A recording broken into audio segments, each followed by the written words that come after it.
유대인들의 지혜서라고 하면 보통 탈무드를 잘 이야기합니다. 이 탈무드에 아주 재미있는 보물에 관한 이야기가 하나 들어 있습니다. 어느 나라에 왕비와 사비를 하고 공주를 키우는 임금이 살고 있었습니다. 이 공주는 참 아름다운 공주였고요. 그리고 효심이 참 지극해서 임금님이 아주 특별한 사랑을 받고 사는 그러한 공주였습니다. 그런데 이 공주가 어느 날 병이 들었는데요, 백약이 무효였습니다. 의사들을 다 소집을 해가지고 이 공주를 치료하려고 했는데 이 공주가 낫질 않는 거예요. 백약이 무효였습니다. 그래서 이제 공주는 죽을 날만 기다리게 되는 그러한 안타까운 상황이 벌어지게 되었습니다. 왕은 이제 최후의 수단으로 전국에 이제 폭음을 띄웠습니다.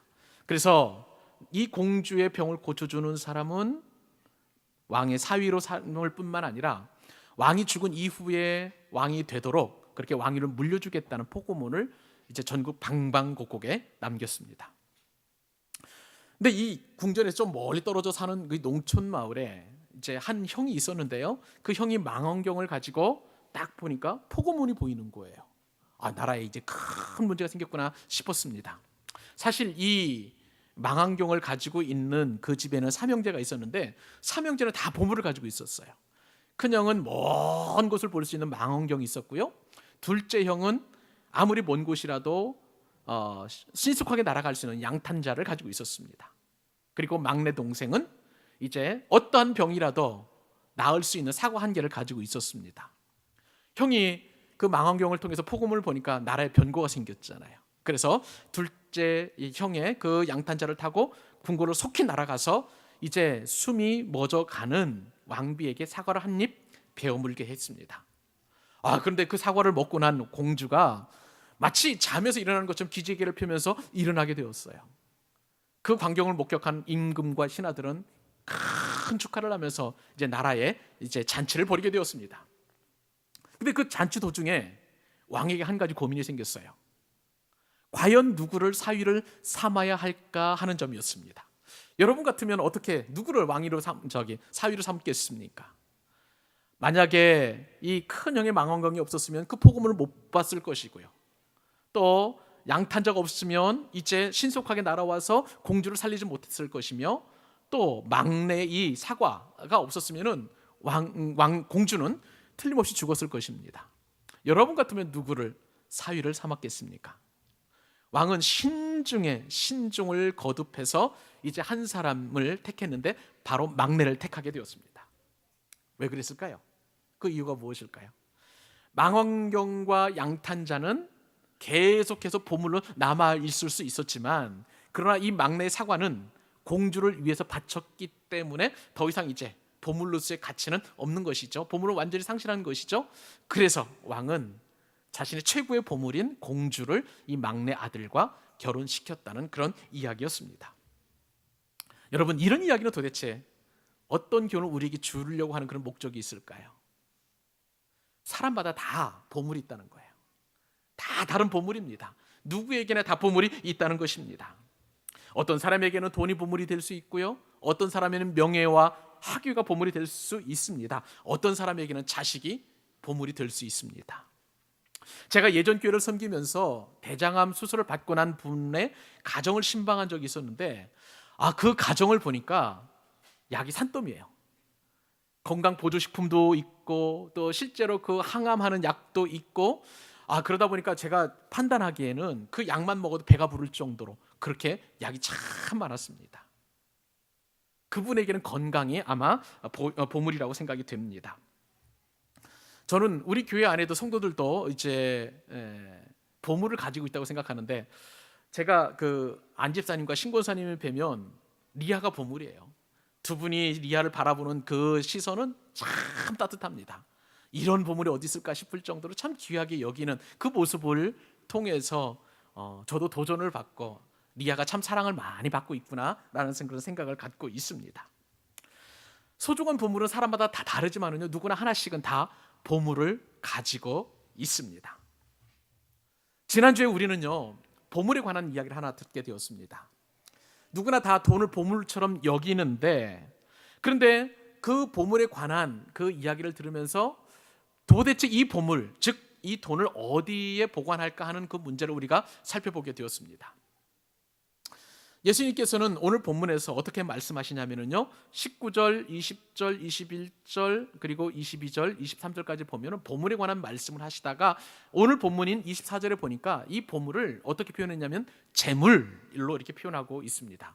재물이라는 것은 헬라어 말로 원어죠. 성경 원어 말로 맘모나스라는 그런 단어인데요, 이 맘모나스는 원래 만몬이 원래 돈신입니다.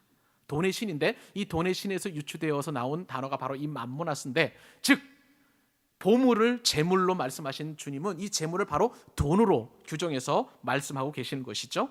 그러므로 주님께서 말씀하시는 이 보물은 돈이라는 것을 우리가 어렵지 않게 생각할 수 있습니다. 지난주에 우리가 말씀을 상고하면서 이 땅에서 돈은 유한하다고 말씀을 드렸어요. 그리고 감가상각을 통해서 늘 그 가치가 떨어진다는 것을 우리가 말씀을 통해서 깨닫게 되었습니다. 그러므로 돈이 상하지 않고 사라지지 않도록 우리는 잘 보관해야 하는데, 이 땅의 그 어떤 곳에서도 돈이 상하거나 또 돈이 없어지는 것을 막지 못한다고 그랬어요. 결국 주님께서는 좀도 없고 동록도 없는 저 하늘에 보관해야만 돈을 가장 잘 보관하는 지혜로운 사람이라고 말씀하신 것을 우리가 상고했습니다. 근데 오늘 본문을 보면 예수님께서는 이 돈과 마음의 관계, 즉 보물과 마음의 관계를 우리에게 말씀하시고요, 더불어서 어떻게 하면 우리가 돈의 지배에서 벗어날 수 있을까를 말씀해 주고 계십니다. 사랑하는 여러분, 축복합니다. 오늘 말씀을 통해서 돈을 하나님으로 섬기는 세상에서 진정한 보물이신 예수 그리스도를 발견하고, 주님께서 말씀하신 그대로 영원히 썩지 않은 곳에 돈을 보관하는 지혜로운 여러분 될 수 있기를 주님의 이름으로 축복합니다. 오늘 말씀을 통해서 우리가 깨달을 수 있는 첫 번째 교훈이 무엇일까요? 그것은, 자, 따라서 해봅시다. 돈이 있는 곳에 마음이 있다. 그래요, 보물이 있는 곳에 마음이 있다는 것입니다. 지난주에 제가 텔레비전 프로그램을 하나 본 적이 있습니다. SBS 하는 영재발굴단입니다. 이 영재발굴단은 전국 각지에 있는 영재들을 발굴해서 그 아이들이 어떻게 살아가는지를 리얼하게 담아낸 이 다큐멘터리라고 할 수가 있는데요, 지난주에 방영된 것은 182회인데 6살짜리인데 한자 신동 조현빈 어린이를 조명해서 이렇게 TV에 방영을 하게 되었습니다. 여러분, 6살짜리인데요, 한자를 얼마나 잘하는지 아마 취업준비생들은 잘 알 것입니다. 취업준비생들이 갖추고 싶은 자격증 가운데 하나는 뭐냐면요, 준2급 한자 자격증이에요. 준2급 한자 시험에서 이렇게 통과를 하려면은 무려 1,500자의 한자를 암기를 해야 되고요, 그것을 아는 것에서만 머무는 것이 아니라 그것을 응용을 해야 돼요. 그리고 문장을 또 만들어야 됩니다. 근데 굉장히 어려운 거예요. 근데 이 조현빈 어린이가 이 준2급 한자 자격 시험을 취득을 하게 되었는데 전국에서 500명의 성인 남녀가 도전을 하게 되었습니다. 그런데요, 이 어린이가 6살짜리 어린이가 8등으로 합격을 한 거예요. 별로 안 놀라시네요. 여러분도 한자 잘 알고 계시는 거죠? 야, 참 그 어린이 그 모습을 보니까 기가 막히더라고요. 한자를 잘하니까 중국어는 그냥 이렇게 술술술술 자기가 습득을 해가지고 중국말도 하고요. 그다음에 대학생도 잘 못 읽는 민법개론, 우리 이제 동현이가 법학 전공인데 민법개론이라는 책 다 한자로 쓰여져 있습니다만은 한자 민법개론을 술술술 읽어내가는 거예요. 척척척 읽어내 나가는 거예요. 한자 정말 잘합디다. 그런데요, 이 현빈이가 한자에 질리지 않고 흥미를 가지고 계속 공부할 수 있도록 도와준 분이 계세요. 부모님은 맞벌이 해가지고 현빈이를 도와줄 수 없었습니다. 근데 엄마 아빠가 출근하면서 꼭 이 현빈이를 맡기는 집이 있는데 외갓집이에요. 현빈이의 외할아버지 외할머니 집에 이제 현빈이를 맡기고 갑니다. 근데 이 외할아버지가 보통 분이 아니세요.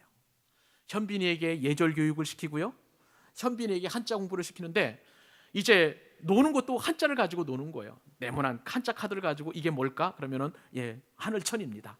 따지입니다. 이런 식으로 이렇게 이야기를 하고요. 또 그다음에 신문을 읽어주면서 한자를 이렇게 보여주면서 이렇게 읽으라고 이렇게 이야기를 합니다. 현빈이가 한자에 대해서 흥미가 있든지 없든지 늘 현빈이를 위해서 격려하고 칭찬해주고 보듬어주니까 현빈이가 자꾸 만족감을 느끼고 득이양양하게 그렇게 한자를 공부하게 되었습니다. 이 한자를 이제 한자 시험에 꽂히라고 할 수 있는 준 1급 한자 시험 자격증 시험을 준비하는 가운데 이제 그 에피소드가 끝났습니다. 근데 끝 마무리쯤에 제가 아주 재밌는 이야기를 하나 듣게 되었어요. 외할머니가 이 두 이제 손자와 할아버지 관계를 질투하는 거예요. 외할머니가 이런 이야기를 합니다. 남편은요 손자밖에 없어요. 손자에게 뭐 사주는 것은 돈 하나도 아깝지 않은데 나에게 돈 쓰는 것은 그렇게 아까워합니다 하면서 그렇게 뭐라 그럴까요? 그 서운한 마음을, 섭섭한 마음을 이렇게 이야기하더라고요. 제가 어떤 생각이 들었냐면 할아버지 마음 속에는 현빈이가 가득 채워져 있구나, 현빈이가 보물이구나 하는 그런 생각이 들게 되었습니다. 여러분, 우리 마음에는요 뭔가 소중한 것을 다 가지고 있습니다. 뭔가 자리 잡고 있어요. 근데 오늘 본문에서 보니까 예수님께서는 우리의 마음을 사로잡을 법한 대부분의 사람들이 이 돈을 무시하지 않고 살아가잖아요. 보물처럼 여기고 살아가잖아요. 이 돈과 마음의 상관관계를 말씀하고 계신다는 거예요. 돈은 곧 재물이라고 말씀을 드렸는데, 이 재물은 곧 돈이라고 말씀을 드렸는데, 주님께서는 말씀하시기를 돈이 있는 곳에 마음도 있고 마음이 있는 곳에 돈도 있다고 말씀하십니다. 우리 주님의 말씀 마태복음 6장 21절 같이 한번 은혜를 상기하는 차원에서 같이 한번 읽어보십시다. 자, 시작. 내 보물이 있는 그곳에는 내 마음도 있느니라. 여러분의 보물이 뭐예요? 여러분의 보물이 있는 곳에 여러분의 마음도 있다고 주님께서 말씀하셨습니다. 예수님의 말씀은 진리잖아요. 거짓이 없잖아요. 예수님이 그렇다면 진짜 그런 것입니다. 저는요 예수님께서 이 말씀을 하시는 것을 보면서 모든 것을 아시는 예수님의 전지하심이 참 두드러지게 나타나는 말씀이다 생각이 들었습니다. 저도 생각을 해보니까 돈 좋아하더라고요. 제 마음 가운데 보물이 있더라고요. 돈이 보물이더라고요. 여러분 어떻습니까? 여러분의 마음을 예수님께서 꿰뚫어 보시고 그렇게 말씀하신 줄로 믿습니다. 사람의 마음이 가는 곳에는 돈도 따라간다는 거예요. 반대로 돈이 가는 곳에 마음도 따라간다고 주님께서 분명하게 말씀해주고 계십니다. 그래요, 돈과 마음은 따로 놀지 않고 항상 함께 간다는 것을 주님께서 우리에게 진리로 말씀하여 주셨습니다. 여러분, 사람은요 마음이 있는 곳에 돈을 쓰게 되어 있습니다. 여러분의 마음이 부동산에 있으면 여러분들은 빌딩을 살 거예요. 여러분의 마음이 주식에 있으면 여러분들은 주식 투자를 할 것입니다. 반대로 여러분이 돈을 쓰는 곳에 여러분의 마음도 갈 텐데, 여러분이 가족들을 위해서 돈을 쓰면 여러분의 마음 가족을 위해서 있는 것이고요, 여러분이 도박을 위해서 돈을 쓰면 여러분의 마음이 도박에 가 있는 것이고, 여러분이 취미 생활에 돈을 쓰게 되면 여러분의 마음은 취미 생활에 가 있는 것입니다. 이런 원리로 우리는 신앙을 평가할 수 있어요.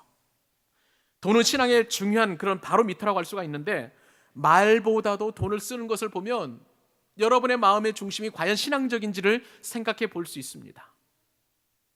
우리는 얼마나 말을 잘하는지 몰라요. 아유, 천국이 제일이지 뭐. 이 세상에 뭐 별 게 있나? 뭐 그렇게 얼마든지 얘기할 수 있고요. 나는 천국만 바라보고 살아요. 하나님만 의지하고 살아요. 그렇게 이야기하는 일이 얼마나 많은지 몰라요. 그런데 실제로는 하나님께 대하여 돈 쓰는 곳에 인색하고 또 돈을 하나님과 상관없는 곳에 쓰는 일이 얼마나 비일비재한지 모릅니다.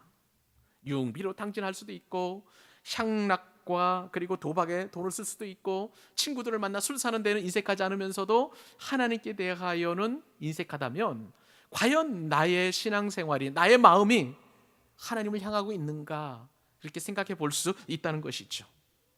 여러분은 돈 어디에 쓰고 있는지 한번 생각해 보실 수 있기를 바랍니다. 분명한 것은 하나님을 위해서 여러분이 돈을 쓴다면 여러분의 마음은 하나님을 향하고 있다는 것을 꼭 기억하실 수 있기를 바랍니다. 근데 대부분의 사람들은 이것이 참 쉽지 않아요. 예수님께서 공생의 사역을 하실 때 부자 청년이 예수님을 찾아왔습니다. 어떻게 하면 랍비여 내가 영생을 얻을 수 있겠습니까? 주님께서 말씀하십니다. 계명을 다 지키면 된다. 그 말씀을 들으니 이 부자 청년의 마음 가운데 기쁨이 생겼어요. 왜냐하면 자기는 어렸을 때부터 계명을 다 지키면서 살았거든요. 하나님을 경외했었고, 하나님의 이름을 망령되이 일컫지 않았고, 살인하지 않았고, 안식을 거룩하게 지켰고, 부모님께 대하여 이제 효도를 했을 뿐만 아니라 살인하지도 않았고, 십계명을 쫙 지켰다는 것을 이렇게 나열했습니다. 기뻤죠. 주님께서는 그렇게 말하는 부자 청년의 사랑의 마음을 가지게 되었습니다. 그리고 나서 한 가지 더 부탁의 말씀을 하셨습니다. 부족한 것이 있다는 것이죠. 그 말씀이 마가복음 10장 21절이었습니다. 예수께서 그를 보시고 사랑하사, 사랑의 마음으로 말씀하시는 것이죠. 이르시되 네가 아직도 한 가지 부족한 것이 있으니 가서 내게 있는 것을 다 팔아 누구에게 주라? 가난한 자들에게 주라. 그리하면 하늘에서 보화가 내게 있으리라. 이 말씀을 들으니 부자 청년의 마음 가운데는 근심이 생겼어요. 성경에 보니까 슬픈 기색을 하고 주님을 떠나더라. 성경에 그렇게 기록되어 있습니다. 결국 부자 청년이 가지고 있는 많은 돈이 주님께로 향하지 못했기 때문에 이 부자 청년의 마음도 주님을 향하지 못했다는 것을 주님께서는 말씀하고 계시고 계십니다. 사랑하는 여러분, 돈은 마음의 방향을 결정한다는 사실을 꼭 기억하실 수 있기를 바랍니다. 그래서 감리교 창시자 요한 웨슬레가 이렇게 말했어요. 당신의 돈주머니가 회개하기 전에는, 당신의 지갑이 회개하기 전에는 나는 당신의 회개를 믿지 않습니다 라고 이야기했습니다. 요즘 수많은 성도님들이 헌금 문제로 말미암아 교회에서 시험을 당하고 있습니다. 한국교회 상황이 바로 이 돈 때문에 얼마나 많은 시험에 빠져 있는지 몰라요. 돈이 하나님을 향하지 않으면 결코 우리는 온전한 신앙에 이를 수 없습니다. 그럼에도 여전히 우리의 시선이 세상에 있는 보물을 얻으려 한다면 전도서 기자는요, 그러한 인생의 패망에 대하여 이렇게 이야기합니다. 전도서 2장 10절로 11절. 무엇이든지 내 눈이 원하는 것을 내가 금하지 아니하고 무엇이든지 내 마음이 즐거워하는 것을 내가 막지 아니하였으니 이는 나의 모든 수고를 내 마음이 기뻐하였습니다. 열심히 돈 벌었다는 거예요. 이것이 나의 모든 수고로 말미암아 얻은 몫이로다. 그렇게 해서 이제 돈을 많이 벌었지만 근데 곰곰이 참 지혜자인 이 전도서 기자가 생각을 해보니 보십시오. 그 후에 내가 생각해 본즉 내 손으로 한 모든 일과 내가 수고한 모든 것이 다 어떻게 됩니까? 헛되어 바람을 잡는 것이며 해 아래에서 아무 유익이 없다라고 그렇게 이야기하고 있습니다. 예수님 말씀과 일맥상통하죠? 여러분을 축복합니다. 여러분 보물을 하늘에 쌓아두실 수 있기를 바랍니다. 여러분의 돈을 하늘에 쌓아두실 수 있기를 바랍니다. 하나님께 보관하실 수 있기를 바랍니다. 그렇다면 하나님의 뜻대로 사용해야 하는 것입니다. 하나님을 위해서 여러분의 돈을 사용하십시오. 하나님이 기뻐하시는 일을 위하여 여러분의 보물을 사용하실 수 있기를 바랍니다. 그렇게 되면 여러분의 마음도 하나님을 향하게 되고 천국을 향할 수 있다는 것을 깊이 명심하실 수 있기를 바랍니다. 주님께서 오늘 말씀을 통해서 주시는 두 번째 교훈입니다. 그것은요, 영적인 마음의 눈을 뜨라는 것입니다. 영적인 마음의 눈을 뜨라. 여러분, 이제 주님께서 지금 보물에 관한 말씀하셨죠? 그리고 마음에 관한 이야기를, 이 상관관계를 말씀하신 주님께서 갑자기 뜬금없이 이제 눈에 관한 말씀을 하세요. 눈과 마음에 관한 그런 관계를 말씀하십니다.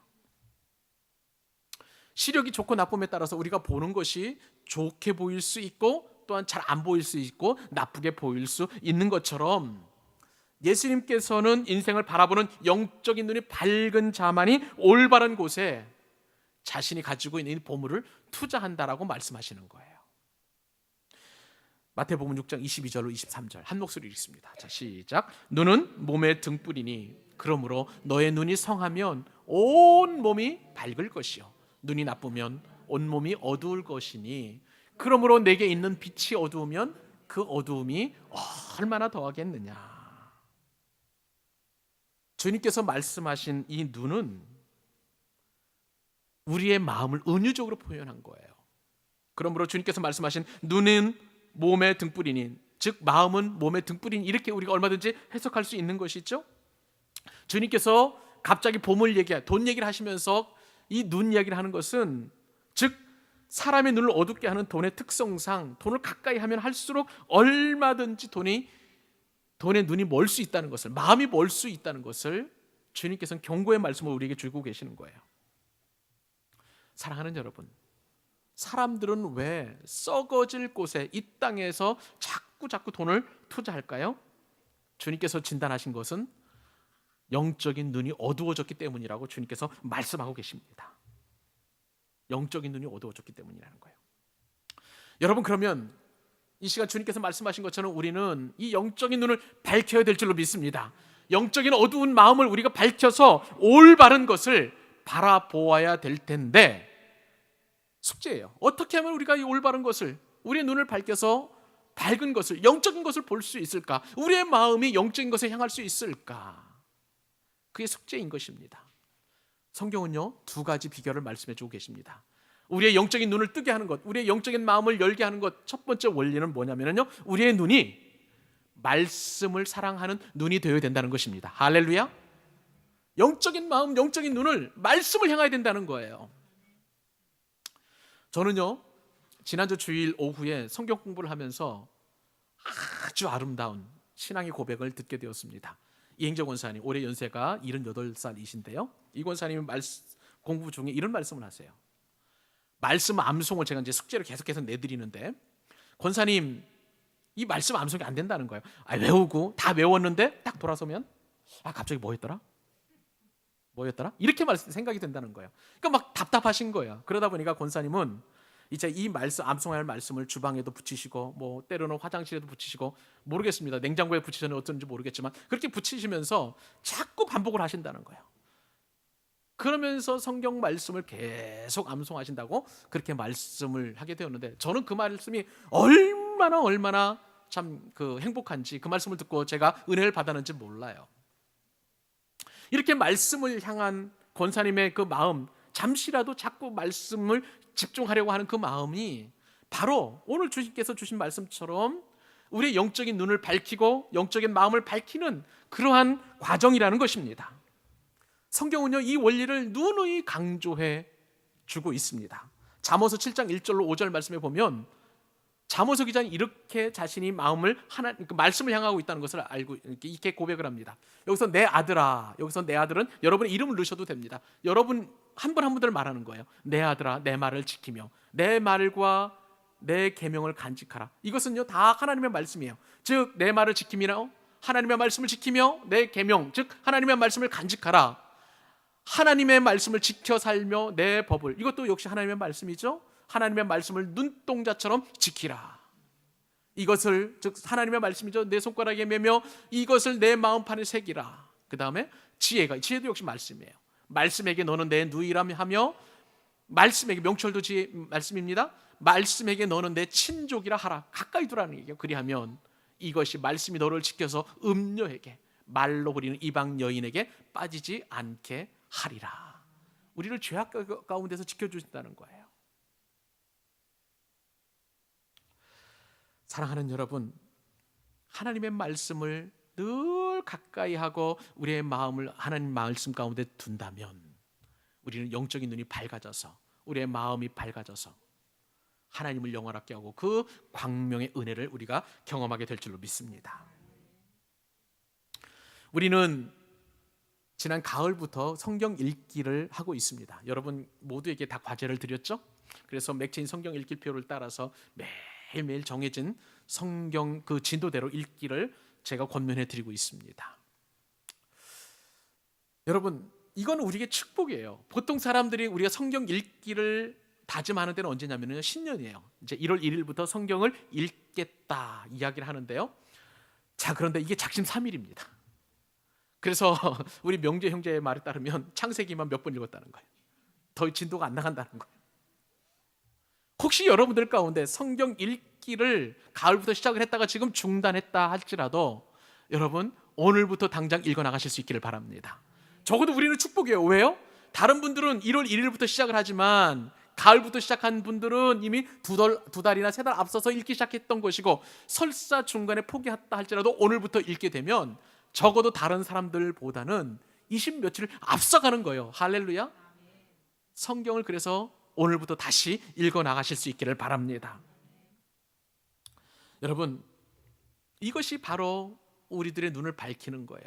우리들의 눈이 썩어 없어질 이 땅의 돈에 집중하는 것이 아니라, 우리의 마음이 돈을 향하는 것이 아니라 저 영원한 곳을 향하는 게 되는 것인 줄 여러분 믿으시기 바랍니다. 우리가 말씀을 가까이 안 하면은요, 요한 사도에 따르면 우리는 이렇게 살아가게 되어 있습니다. 요한일서 2장 15절로 17절. 이 세상이나 세상에 있는 모든 것들을 사랑하지 말라. 만약에 누구든지 세상을 사랑하게 되면 아버지의 사랑이 그 안에 있지 아니하니, 이는 세상에 있는 모든 것이 육신의 정욕과 안목의 정욕과 이생의 자랑이니 다 아버지께로부터 온 것이 아니고 어디서부터 왔습니까? 세상으로부터. 세상으로부터. 우리가 말씀을 가까이 하지 않으면요, 우리는 이생의 자랑, 안목의 정욕, 그리고 또한 이 땅의 자랑에, 육신의 정욕에 빠질 수밖에 없다는 거예요. 이 시간 여러분들을 축복합니다. 하나님의 말씀에 여러분의 마음을 두실 수 있기를 바랍니다. 우리의 영적인 눈이 밝아지는 두 번째 비결이 있습니다. 그것은요, 이웃을 구제하는 선한 눈을 가져야 된다는 거예요. 여러분, 우리가 선한 눈을 가지기 위한 또 다른 방법이 가난한 이웃을 구제하는 일입니다.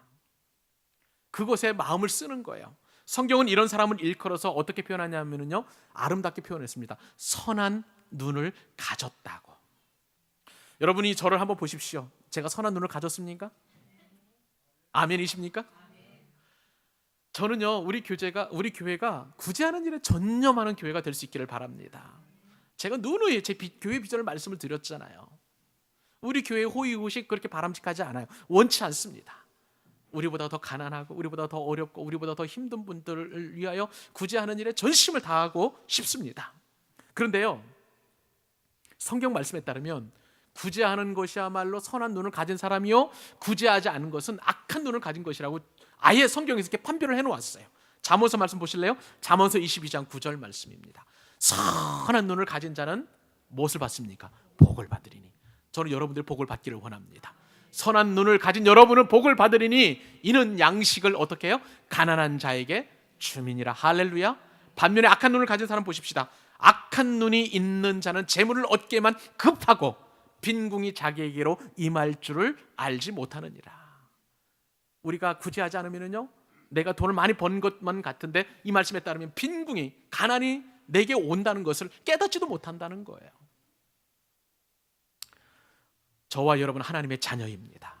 예수 그리스도의 거룩한 보혈로 정결케 받은 예수 그리스도의 제자들입니다.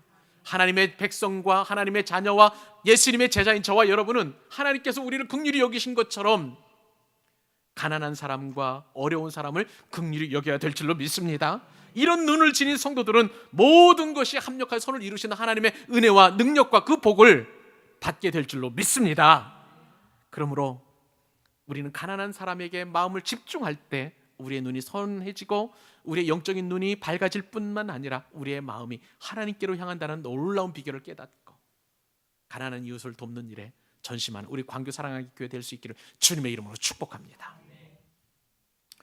오늘 말씀을 통해서 주님이 주시는 세 번째 마지막 교훈입니다. 이 교훈은요, 두 주인 가운데 한 주인을 섬기는 결단을 하라는 것입니다. 주님께서는 비유로 말씀하시되 어떻게 말씀하셨냐면요, 돈을 좋아하는 사람은 두 주인을 섬긴다고 그랬어요. 두 주인. 한 주인은 누구입니까? 하나님이에요. 다른 한 주인은 바로 돈입니다. 하나님 주인과 돈 주인을 겸해서 섬긴다고 주님께서 우리에게 진단해 주셨는데 둘 중에 하나를 주님은 선택해야 한다고 말씀하십니다. 그 말씀이 바로 마태복음 6장 24절. 같이 읽습니다. 시작. 한 사람이 두 주인을 섬기지 못할 것이니 혹 이를 미워하고 저를 사랑하거나 혹 이를 중히 여기고 저를 경히 여김이라. 너희가 하나님과 재물을 겸하여 섬기지 못하느니라. 아멘. 여러분, 놀랍게도요, 돈은 우리에게 주인 노릇을 합니다. 대부분의 사람들이 자신도 모르게 돈의 부하가 되고 돈의 신하가 되고 돈의 노예가 됩니다. 안 그럴 것 같죠? 근데 안 그럴 것 같은데 돈 때문에, 돈이 많으면 많을수록 돈의 강력한 지배를 받게 되어 있는 것이에요. 여러분, 돈이 없을 때 여러분 생각해 보세요. 우리는 돈에서 굉장히 자유로워집니다. 돈이 없으니까 사람이 먼저다라는 말에 동의가 돼요. 돈이 없을 때에는 의리가 먼저고 공의가 먼저고 또 우정이 먼저고 사랑이 먼저고 인간적인 도리가 먼저라는 것을 우리가 인정을 합니다. 우리가 가난했을 때, 어르신들 가난했을 때 보시면 그때가 살기 더 좋았다고 말씀하시는 분들이 한둘이 아니에요. 대부분 다 그렇게 말씀하세요. 근데 돈이 많아지면은요, 돈이 우리의 주인 노릇을 하게 되는데, 이제 돈이 많아지게 되면은 우정보다도, 의리보다도, 인간적인 도리보다도, 사랑보다도, 신앙보다도, 이 세상의 모든 것보다도 돈이 먼저가 되어버립니다. 그렇게 하려고 한 것도 아닌데도 그렇게 되어버리고 말아요. 나도 모르게 내 인생의 그 주인이 돈이 되어버리는 것이 얼마나 많은지 모릅니다. 누가 지어낸 이야기인지는 모르겠지만요, 돈이 인생의 주인이 된 한 예화가 있습니다. 어느 날 사탄이 10개의 병을 들고 한 청년을 찾아왔어요. 그리고는 9개의 병에는 꿀물이 들어있고 나머지 1개는 독약이 들어있다라고 그렇게 이야기하고 있는데, 만약에 이 10개의 병들 가운데 꿀물이 들어있는 병에 그 병을 마시게 되면, 그리고 죽지 않으면 엄청난 돈을 주겠다고 약속을 했습니다. 처음에는요, 이 청년이 미쳤지, 내가 죽으면 어떻게 하면서 사탄의 그 제안을 거절하였어요. 멀리 했어요. 근데 사탄은 한 번만 오는 게 아니라 계속 옵니다. 야, 이 10병 가운데 10분의 1이야. 그 중에서 10분의 9가 꿀물인데 이것을 먹으면 너는 죽지 않고 내가 돈을 많이 줄 거야. 그렇게 유혹했다는 거예요. 곰곰이 청년이 생각을 해보게 되었습니다. 10분의 1의 확률인데, 10%의 확률인데, 이 10분의 1의 확률을 넘어가면 내가 이제 돈을 많이 벌 수 있겠다 생각을 한 거예요. 그래서 눈 딱 감고 한 병을 딱 마셨습니다. 청년이 살아났어요. 돈을 얻게 되었습니다. 그리고는 이제 돈을 받게 되니까 사탄을 이제 발로 빵 쳐버리고 절대 오지 말라고 이렇게 얘기를 했답니다. 근데 사탄이 가만히 있으니까 또 왔습니다. 이번에는 네가 이제 9병 가운데 1병을 네가 이렇게 이제 찾아서 꿀물을 마시게 되면 지난번 받은 돈의 2배를 주겠다고 이렇게 유혹했습니다. 청년은 마음에 갈등이 생겼어요. 할까 말까 했습니다. 어떻게 됐을까요?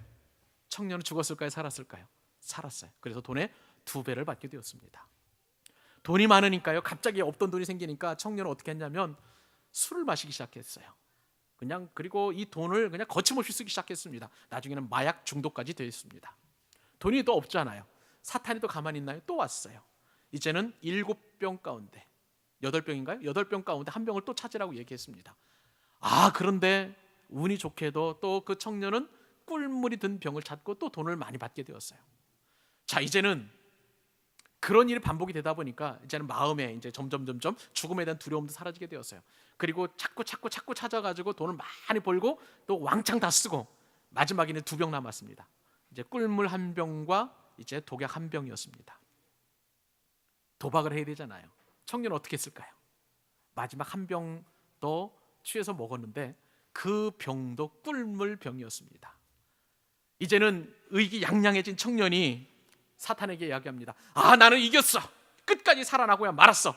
어제 돈을 내놔. 이렇게 얘기했다는 거예요. 이제 돈을 쓰면서 청년은 이제 노인이 되어버렸습니다. 승리에 도취되어서 어쩔 줄 모르는 이 노인에게 사탄이 말을 합니다. 처음부터 독약은 없었어. 모두가 다 꿀물이었지. 그런데 너는 이미 돈이라는 독약에 죽어가고 있었어. 너의 청춘을 그 꿀물의 돈에 얽매여서 영원한 것을 다 잃어버리는 그런 삶을 살게 되었어. 이제까지 받은 돈의 대가를 지금부터 내가 찾기를 원하는데 너는 나와 함께 저 영원한 지옥으로 가서 고통을 함께 받게 될 거야. 그렇게 했다는 거예요. 사랑하는 여러분, 이 예화가 우리에게 주는 교훈이 무엇입니까? 돈은 때로나 좋은 종이 되기도 하지만, 그러나 궁극적으로는 나쁜 주인이 되고 우리를 멸망에 빠뜨리는 주인이 될 수 있음을 이 예화가 우리에게 이야기해 주고 오는 것입니다. 여러분, 돈이 말하기 시작하면은요, 하나님은 침묵하기 시작하십니다. 사람이 돈을 시간보다 소중하게 여기기 시작하면 잃어버린 시간은 돈으로 살 수 없다는 것을 망각하고 살게 만들어 버리는 것이죠. 그러므로 여러분 잘 생각해 보시기 바랍니다. 돈은 단 한 번도 사람에게 주인으로 대접해 달라는 그런 요구를 우리에게 한 적이 없어요. 그런데 우리가 자발적으로 찾아가서 나의 주인이 되어달라고 그렇게 이야기하고 있습니다. 스스로 선택해서 제발 좀 나의 주인이 되어달라고 이 세상에 수많은 사람들이 그렇게 돈을 찾아가서 돈을 추구하고 돈을 벌려고 그렇게 애를 쓰고 있습니다. 심지어는요, 돈을 벌기 위해서라면 나의 몸도 팔고 나의 영혼도 팔려고 하는 사람들이 부지기수예요. 그래서 예수님께서 오늘 말씀을 통해서 우리에게 결단을 촉구하십니다. 자발적으로 돈의 노예가 되었다면 이제부터는 자발적으로 하나님의 종이 되어라. 사랑하는 여러분, 우리는 더 중요한 가치를 선택해야 될 줄로 믿습니다. 돈이 중요하면 돈을 선택해야 되고, 그리고 하나님이 소중하면 하나님을 선택해야만 하는 것입니다. 돈과 하나님은 양립할 수 없어요. 같이 병존할 수 없습니다. 여러분, 우리가 하나님을 선택한다면서도 우리는 얼마나 많이 돈을 택하는지 몰라요. 여러분, 놀랍게도 돈과 하나님은 한 글자 차이입니다. 하나님은 영어로 God이잖아요. God잖아요. 근데 이 O와 D 사이에 L이 들어가면 골드, 곧 돈이 되어버리고 맙니다. 하나 차이예요. 신앙이라는 게 무엇입니까? 짝퉁 하나님인 이 돈을 버리고 포기하고 하나님을 택하는 것임을 여러분 믿으시기 바랍니다. 돈보다 다른 가치보다 하나님이 최고 가치임을 인정하는 것이 바로 온전한 신앙임을 여러분 믿으시기 바랍니다. 그러면 주님께서 우리에게 이렇게 말씀하셨어요. 혹 이를 미워하고 저를 사랑하거나 혹 이를 중히 여기고 저를 경히 여김이라. 사랑하는 여러분, 돈을 경히 여기고 하나님을 소중히 여기는, 그리하여 우리 인생의 참된 주인이 하나님이심을 믿음으로 고백하는 저와 여러분 될 수 있기를 바랍니다. 말씀을 맺습니다. 우리 주변에 보면 돈을 하나님으로 섬기다가 패망해 가는 사람들의 말로를 우리는 참 많이 봅니다. 젊었을 때에 교회 나오는 시간이 아깝고 또 신앙생활 하는 것이 너무나 안타까워서 어떻게든지 간에 돈을 벌기 위해서 그렇게 열심히 돈을 벌지만 결국엔 몸이 망가지고 관계가 깨어지고 있던 돈은 한순간에 없어지는 것이 바로 우리가 돈을 주인으로 살고 갈 때에 얻어진 인생의 결과예요. 반면에 어떻습니까? 우리가 하나님을 주인으로 섬길 때에, 하나님만 나의 주인으로 인정할 때에 하나님께서는 우리의 그 재물이, 돈이 썩어지지 않도록 하늘에서 보관해 주실 뿐만 아니라 우리의 영원한 삶도 책임져 주실 줄로 믿습니다. 그러므로 보물을, 그리고 우리 가장 소중한 것을, 심지어 그것이 돈이라면 돈을 하나님께 드리는 사람은 하나님을 섬기면 섬길수록 행복한 인생을 살게 될 줄로 믿습니다. 하나님을 사랑하면 사랑할수록 돈으로 살 수 없는 하늘의 신령한 복들을 많이 받게 될 줄로 믿습니다. 그 복이 나의 개인의 심령과 내 가정과 내 사업장과 내 직장과 그리고 나가 살아가고 있는 공동체에 임하게 될 줄로 믿습니다. 오늘 어린이들, 청소년들 교육을 보면은요, 어떻게 하면 돈을 많이 벌까에 집중되어 있습니다. 과거에는 홍익인간이란 좋은 이념으로 그런 어떤 나름대로 그렇게 교육의 이념이 만들어졌지만 이제는 효율성이에요. 경제적이에요. 어떻게 하면 잘 먹고 잘 사는 쪽에 초점이 맞춰져 있는지 모릅니다. 이것이 교육이 주는 한계점이에요. 그러나 저와 여러분은 분명히 결심해야 될 줄로 믿습니다. 세상 풍조는 그렇게 흘러간다 할지라도 우리는 거대한 그 탁률을 거슬러 올라가는 연어와도 같이 오직 하나님을 나의 주인으로 삼고 그 이외의 모든 것들을 다 포기하고 내려놓는 지혜로운 인생을 살아가는 저와 여러분 될 수 있기를 우리 구주 예수 그리스도의 이름으로 축복합니다.